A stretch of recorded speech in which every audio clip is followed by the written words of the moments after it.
the Neolithic or the New Stone Age, which appeared about 10,000 years ago, and the period of Đông Sơn culture 3,000 years ago, played two important key roles in the cultural development of the ancient Vietnamese.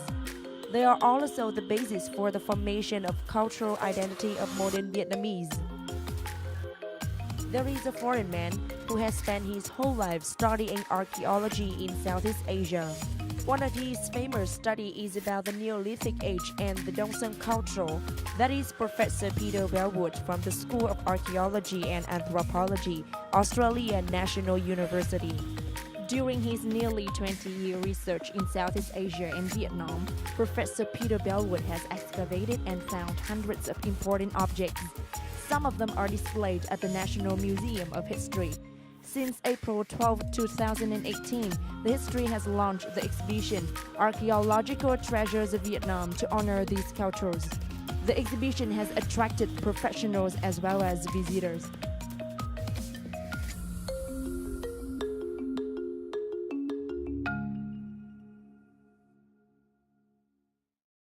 Hello everyone, you're watching Sharing Vietnam. Today, please welcome our guest, Professor Peter Belllwood from the School of Archaeology and Anthropology of the Australian National University. Thank you, Professor, for joining our program today. So firstly, could you please let us know how long you have been researching and discovering Vietnam's archaeology and prehistory? Well, my first research here was in 2004, 14 years ago. I came here to work with Vietnamese colleagues on the excavation of a boat that had been used for a burial during the Đông Sơn period, the period with the large bronze drums. Then I came back in 2009 to start my research on Neolithic Vietnam, the people who lived here more than 4,000 years ago.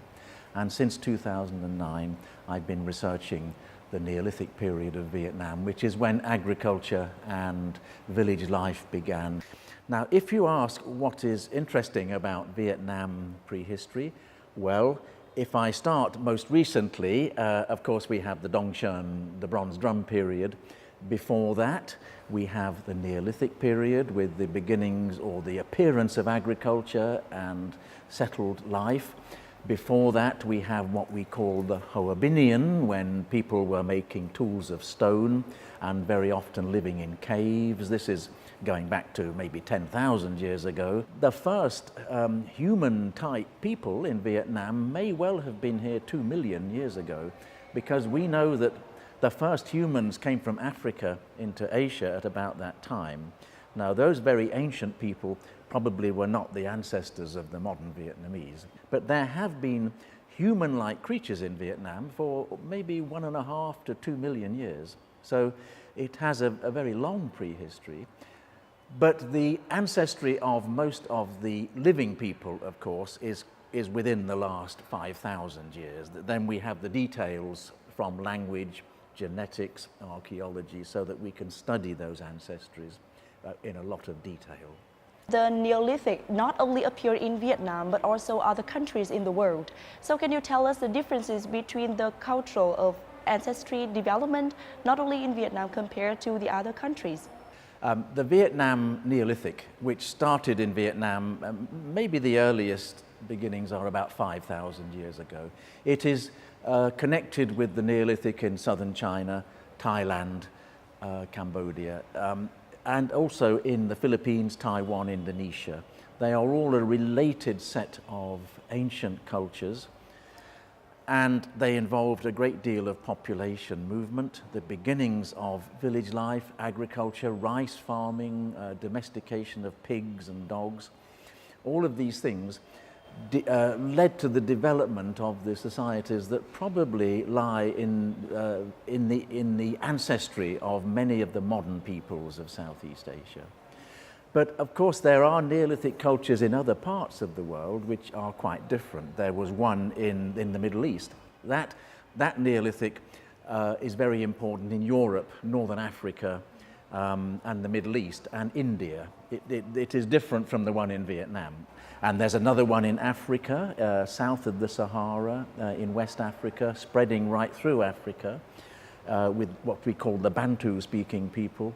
There are others, of course, in America, in Central America, the developments of agriculture that led to the ancient civilizations of the Maya, the Aztec, and in Peru, people like the Inca and others. So the Neolithic that is located in southern China and Southeast Asia is one, but across the world there are many more that may have that clearly developed, I think, separately from each other. So in which part of Vietnam do you find the strongest signals of the Neolithic, and what exhibits can you find, and can you share with us the meaning of each exhibit? The Neolithic in Vietnam we know especially from two main regions. These are the regions around the deltas of the Red River, the Song Hong in the north, where there are many sites, of course, and also the Mekong Delta in the south. Many sites in the fringes of the Mekong Delta, especially in Long An province. And we've been working both in southern Vietnam and northern Vietnam since, well, for almost 20 years now. My colleagues have been coming here excavating Neolithic sites. There are also very many in central Vietnam, along the coastline, Nghệ An, Da Nang, and down the coastline. So they're everywhere, but because the Neolithic people were farmers, they were rice growing, the best lands for them where they could grow their rice were around the fringes of the big river deltas, the Red River and the Mekong River. And that is where we find the largest settlements of the period 4,000 years ago. I asked the question, what developments have been important for Vietnam as we see it now? You know, who are the people? Where do their ancestors come from? Where do their languages come from? Where does their DNA, you know, their biology come from? And this was a period, as I've said, about 4,500 years ago, when we see enormous amounts of movement across Southeast Asia, centered in southern China, northern Vietnam, and then they spread in many directions into Thailand, into Indonesia. Of course, the people of Indonesia spread through the Philippines and from southern China and Taiwan.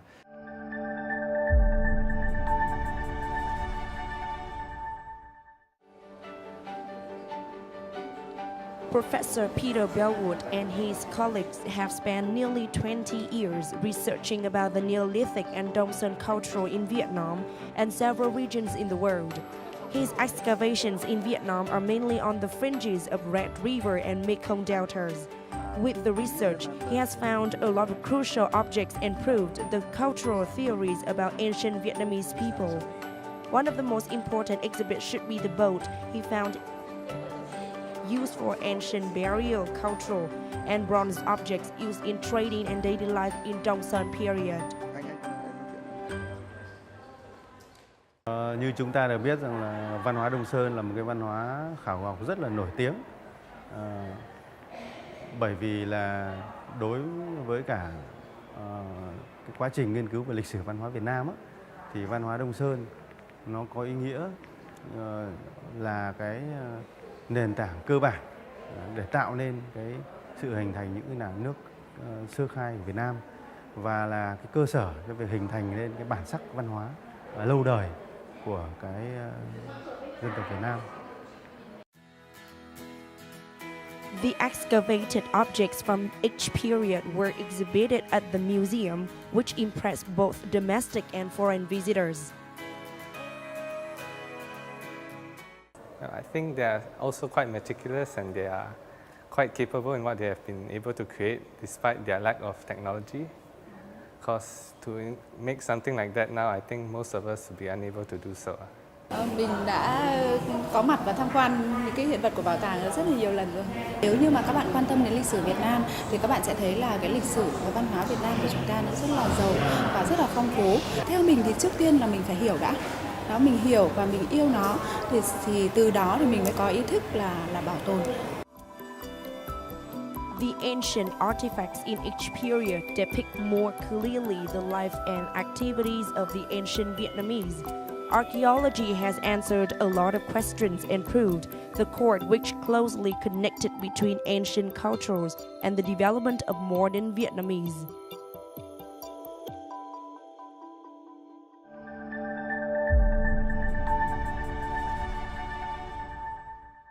Đông Sơn culture is the most famous culture in Vietnam. So when did you research about it? And what symbols stand for each feature? Yes, well, Đông Sơn culture is very famous for its bronze objects, the drums, the weapons, the spearheads, the axes. It's also very famous for boats, like this one over here. Many boats have been found that belong to that period, and the boats, or the method of construction of the boats, tells us that they were using the same methods of construction as people making boats in the Mediterranean during the Roman Empire, which is the same period as Dongshan, and also in China during the Han Dynasty. So the Dongshan period was a period of very widespread contacts 2,000 years ago here in Vietnam. It's very important. It is not only found in Vietnam, it is mostly in northern Vietnam, but of course many bronze drums also occur in southern China, in Yunnan, Guangxi, Guizhou, Guangdong provinces. In my opinion, the bronze drums and the Dongshan artifacts are very important in the ancestry of the kin of the Vietnamese people, also of course of Thai-speaking people in southern China. Maybe not just one people made those drums, there may have been several different groups who were involved in making them. And those drums were traded over very large areas. They occur right through Indonesia, as far as New Guinea, and of course through Thailand into Burma. They were carried many thousands of kilometers. We don't really know what they were used for, but many of them do have pictures of houses incised into their, they have houses, they have warriors with carrying weapons and spears. They sometimes have head hunting, people carrying heads, the boats on the sides. They're extremely interesting objects, the Dongshan drums. What are the important aspects to show the development of a nation? I'm now interested in the languages, the DNA, the archaeology. And my main question, of course, is always, where do the ancestors of modern people come from? How did they originate? Did they migrate? How did they develop their way of life? Nowadays in Vietnam, the new generation seems to be very reluctant to cultural development and conservation. So what do you think about this? And how can we raise people awareness about cultural inheritance and development? Yes. Well, you can only do that, of course, through education. I mean, parents must tell their children about the importance of their ancestry. Schools, TV programs. There is no other way, because young people nowadays, unless somebody tells them that it's interesting, they will not discover by themselves, because they all have mobile phones and Facebook and things like that. And so it is a matter of education, I think, here. Yes, the older generation must instruct the younger generation. If it doesn't do that, then people will lose an interest, of course. And I hope, I mean, my main desire now is to, I write many books, is to write books that can be understood by ordinary people about the past in many parts of the world, not just Vietnam, but all over the world. And that is a very important thing for me, to communicate the knowledge to young people if they're interested, so that they can develop their interest. Thank you very much for all of your sharings today, and I hope that you can have a much more valuable and meaningful research in Vietnam. That is the end of our program today. If you have any comments, please mail us through sharingvietnam@netvietTV.net. Thank you and see you next time.